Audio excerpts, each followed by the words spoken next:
My first visit to Chongqing was in 1994, so it's delightful to be back again, and it's just amazing what has happened to this municipality in the intervening years.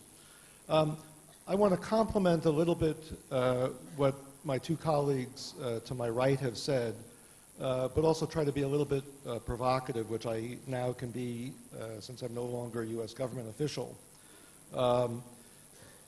Let me answer or address three sort of separate questions. The overall growth question, the question of protectionism, and the role of the G20, very, very briefly.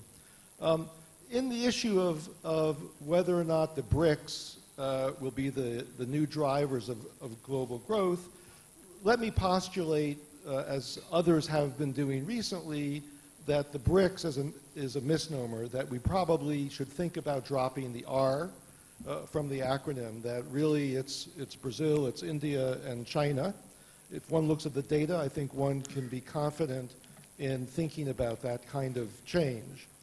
The second point I want to make in this regard is that apropos of the question of looking at volumes versus value and rates of growth, when you look at the actual total volume of trade and investment, still, obviously, the lion's share of investment and trade is coming from the north, less so coming from the south, but it's the rates of growth, clearly, that is coming from the south, and that's what's important to focus on. What I think both of my colleagues have pointed to, but I want to accent even further, is the fact that while the global crisis emphasized or made great light of the fact that we live in an interconnected world economy, at the same time, world trade is becoming somewhat more segmented. We have north-north trade and investment, we have north-south trade and investment, but clearly south-south commerce is exploding. As the minister from Indonesia noted, since 1990, south-south trade has grown twice as fast as global trade, and the value of south-south trade, which was about 12% of global trade in 2001, is now about 17% as of 2007. Importantly, what the global crisis taught us was that, and this is a point that Rob also made, is the resiliency of south-south trade and investment relative to north-north trade and investment throughout the global crisis. And this is a point that many firms from the north don't quite get yet, the resiliency of south-south trade and investment. The most striking example, perhaps the epitome of growing south-south trade and investment, or the segmentation, if you will, is what is happening in Africa by Chinese and Indian and increasingly Brazilian investors. Africa, as Rob knows very well, but most northern firms don't understand, Africa has been growing for the last decade and a half, if not 2 decades. In real terms, if you look at the non-oil producing countries in Africa, they have been growing by greater than 5.5%, 5.8% in real terms on an annual basis. That is startling to most people who don't understand what has been happening in Africa. Northern firms, northern investors don't get it. Southern firms, those from India, those from China and Brazil, do get it. Importantly, while the cumulative FDI in Africa is still 90% by EU and US firms, again, it's the rate of growth, not the levels, but the rate of growth of foreign direct investment and trade by the South that is growing spectacularly. But one should not confuse the levels of investment with the rates of growth in Africa. The point is that for the traditional investors in Africa, the northern firms, in my view, Africa is a continent of economic misperceptions. Clearly, there is a burgeoning middle class in about 12 to 15 African countries. And I'm not talking about the South Africas or the Nigerias. I'm talking about other countries that most people in the North, most investors in the North, either can't locate on the map or have never heard of. And these are fabulous investment opportunities. So much for the growth question. I want to talk a little bit about protectionism. I think it's true that during the global crisis, we can all breathe somewhat a sigh of relief that there was not a great deal of protectionism introduced into the system.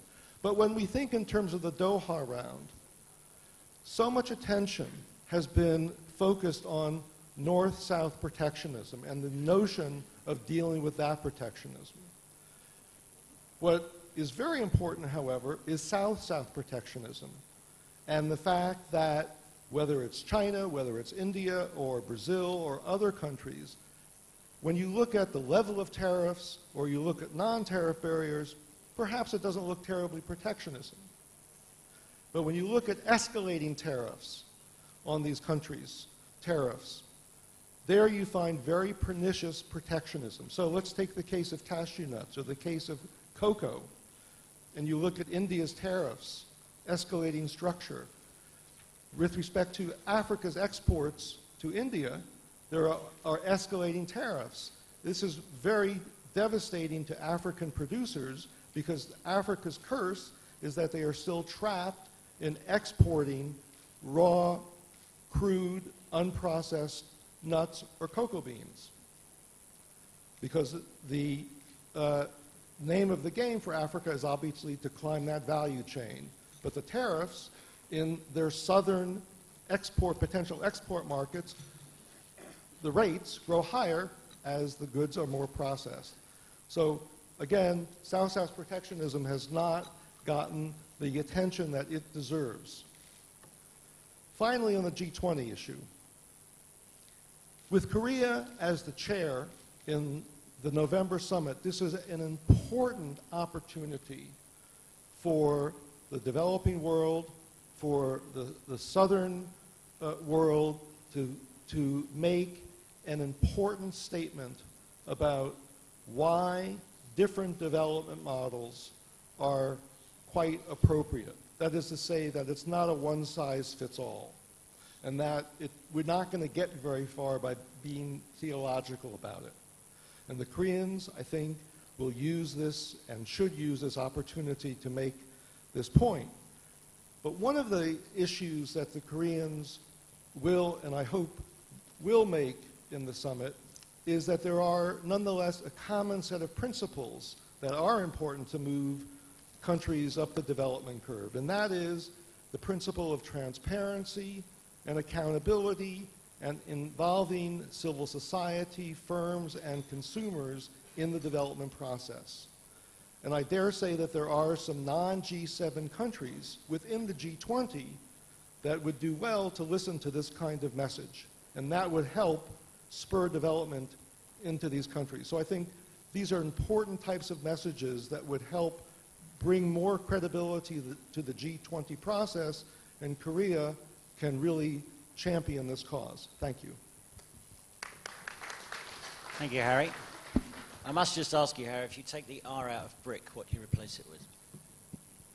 If you take the R out of brick, what do you replace it with? Indonesia, possibly, yeah. Many candidates. Or Turkey, indeed, yeah. Mr. Wei, please. Good morning, everybody. I'm Roy. I'm former Vice Minister of Commerce. I have been in African countries about 20 years, always in Chinese embassy. That's why I speak just a little Arabic and French, including my English language is not perfect. I would like to speak Chinese. Okay? That's fine.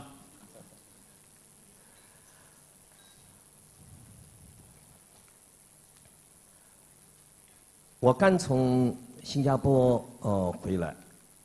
新加坡 So I have come back from Singapore for Asia